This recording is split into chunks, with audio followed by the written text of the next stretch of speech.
এই নাও বিরিয়ানি খেয়ে নাও। কী ভাবছো বিরিয়ানি রান্না করলাম না অথচ বিরিয়ানি খাবো? অত সোজা নয়। চলো তোমাদের সঙ্গে বিরিয়ানি রেসিপি আজকে শেয়ার করছি। কোনো দিনও এত সময় পাইনি, তাই ভাবলাম তোমাদের সঙ্গে একটা রেসিপি শেয়ার করা যায়। তো প্রপারলি আমি এখানে বেশি কোয়ান্টিটিতে বিরিয়ানি বানাচ্ছি, 8 থেকে 10 জনের মতো। তো হিসাব মতো জলটা আমি গরম করতে বসিয়ে দিয়েছি। জলের মধ্যে কিছু খাড়া মশলা অ্যাড করব। এখানে নুন আছে, জিরা আছে, সাবুতি মশলা অ্যাড করব, ছোটো এলাইচি, লং, দারচিনি। তো এখানে সমস্তটা দিয়ে দেবো। নুনটা এখানে চালের কোয়ান্টিটি হিসাবে আমি অ্যাড করলাম। তো এখানে চালটা বয়েল হওয়ার জন্য এবার ঢেকে দিয়ে যতক্ষণ না জলটা বয়েল হচ্ছে তখন ওখানে অন্য সাইডে আমি আলুটা প্রপারলি ভেজে নেবো। বিরিয়ানি বানাবো কলকাতার স্টাইলে, বাঙালি তো, তাই জন্য আলু অবশ্যই অ্যাড করবো। বাট একদমই ডিম অ্যাড করছি না। তো এখানে নিয়েছি আমি 1 কিলোর মতন চাল। তো 1 কিলোর মতো চালটা ভালো করে ধুয়ে রেখেছি। তো আলুটা প্রপারলি কিন্তু কুক করে নেবে। ওখানে একটু নুন দিয়ে ভালো করে কুক করে নেবে, কারণ নুনটা আলুর ভেতরে চলে যায়। তো চালটাকেও ভালো করে ওয়াশ করে রেখে দিয়েছি। চলো অন্য সাইডে কড়াইতে, কড়াইতে যেখানে আলু ভেজেছিলাম, তো ওকে আরও একটু বেশি পরিমাণে তেল দিয়ে ওতে আমি বেরেস্তা ভেজে নেব। আমি এখানে 4 থেকে 5টা পেঁয়াজের বেরেস্তা করব, যেটা হচ্ছে বিরিয়ানির মেন ইনগ্রিডিয়েন্ট হচ্ছে বেরেস্তা।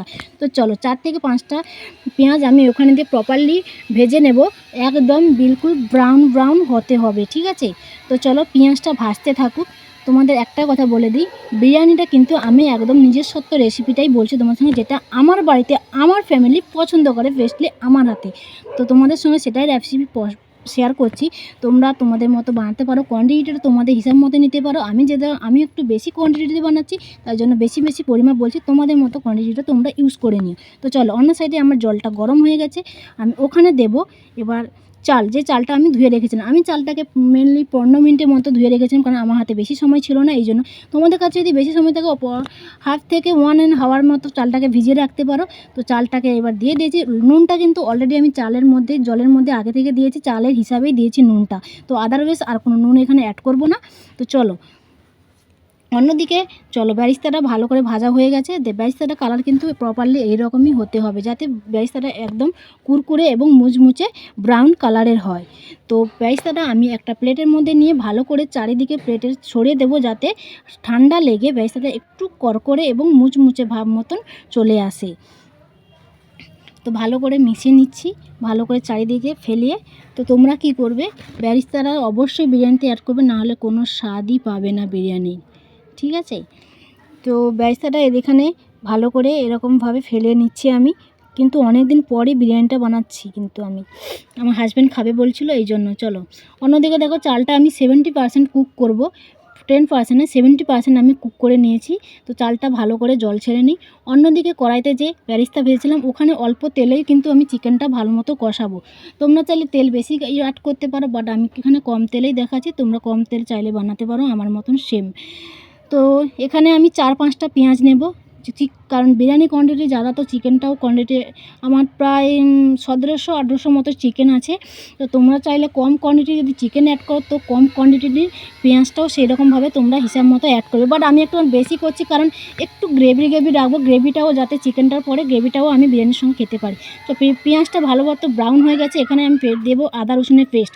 তো আদা রসুনের পেস্টটা আমি যখন এখানে অ্যাড করছি, তোমরা ভাবে রসুনের পেস্টটা কেন গ্রিন? আসলে কি বলো তো, আমার হাতে খুবই কম সময় থাকে, তো আমি রসুনটা পেস্ট করে ফ্রিজে স্টোর করে রেখেছিলাম, এই জন্য রসুনটা কালার এইরকম হয়ে গেছে, আর কিচ্ছু নেই আদারওয়াইজ। তো ভালো করে আদা রসুনটা ভালো করে মিক্স করে নেব।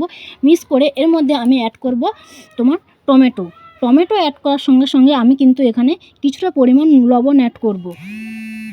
লবণটা অ্যাড করব কারণ যাতে টমেটোটা ভালোভাবে প্রপারলি মতন গলে যায়, ঠিক আছে? লবণটা অ্যাড করার পর ভালো মতো মিশিয়ে টমেটোটা গলে দেওয়ার জন্য 5 থেকে 10 মিনিট আমি ছেড়ে দেব। আর এখানে কিছু আমি শুকনো মশলা অ্যাড করব, যাতে হচ্ছে লঙ্কা গুঁড়ো, হলুদ গুঁড়ো, ধনে পাউডার আর 1 চামচ গরম মশলা পাউডার। তো আমি এখানে কোনো খাড়া মশলা অ্যাড করিনি, এই জন্য আমি গরম মশলা অ্যাড করছি। তোমরাও চাইলে খাড়া মশলা অ্যাড করতে পারো, বাট আমি মনে করছি না বেশি গরম মশলাটা হলে ভালো লাগে না, যতটা পরিমাণ দরকার ততটাই দিচ্ছি। ভালো করে প্রপারলি হয়তো মিক্স করে নেব। মিক্স করে তার মধ্যে আমি দেব, ভালো মতো মিক্স হয়ে গেছে। মিক্স হয়ে এর মধ্যে আমি দেব চিকেনটা ভালো মতো দিয়ে কারণ চিকেনটা আমি ভালো করে ওয়াশ করে রেখেছিলাম। আমি এখানে অ্যাড করছি 1700 থেকে 1800 চিকেনটা অ্যাড করে আমি এখানে ভালো করে চিকেনটাকে কষিয়ে নেব, যাতে চিকেনটা প্রপারলি কুক হয়ে যায়, ঠিক আছে। তো ভালো করে চিকেনটা কিন্তু ভালো করে ওয়াশ করবে। চিকেনের পিসগুলো কিন্তু যা বেশি বড় হবে না, বেশি ছোটো হবে না, মিডিয়াম সাইজ রাখার চেষ্টা করবে। আমি তো এরকমভাবে বানাই, তো তোমাদের সঙ্গে বললাম তোমরা অবশ্যই একবার ট্রাই করবে। তো চিকেনটা আমি ভালো মতো দিয়ে মিক্স করব। এখানে চিকেনটা হতে একটু সময় লাগবে।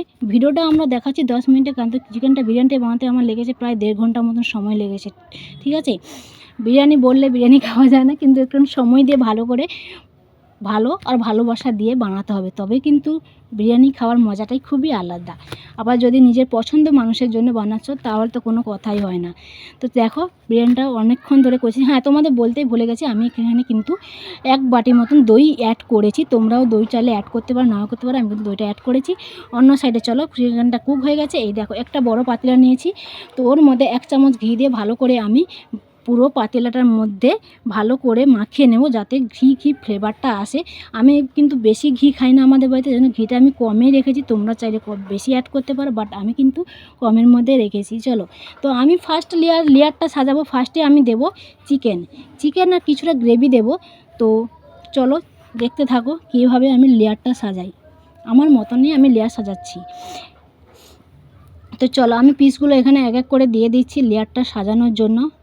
খুবই গরম, বাট কিচ্ছু করার নেই, অভ্যস্ত আছি, প্র্যাকটিস আছে, কোনো অভ্যস্ত নেই।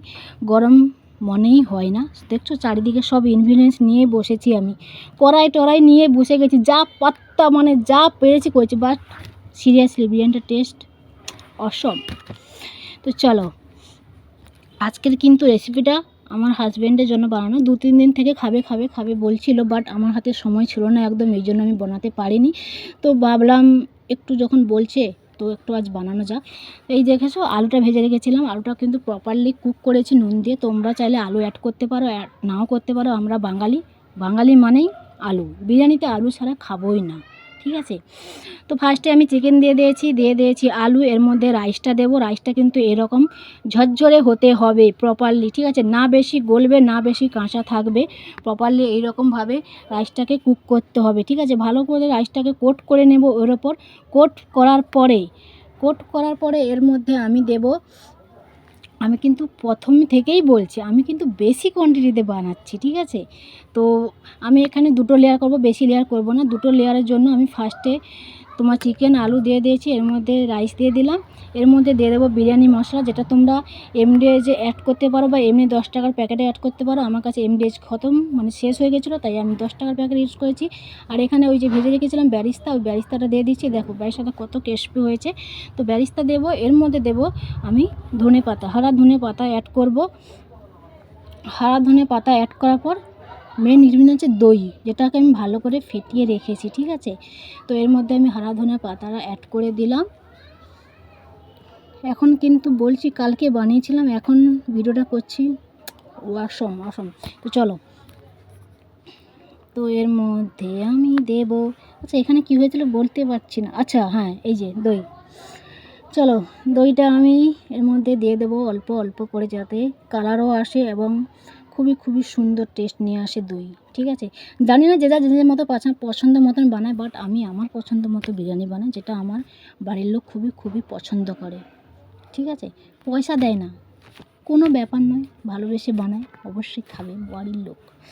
তো চলো, বিরিয়ানিটা আমি দমের জন্য ছেড়ে দিলাম 5 থেকে 10 মিনিটের জন্য, এই যে ঢেকে।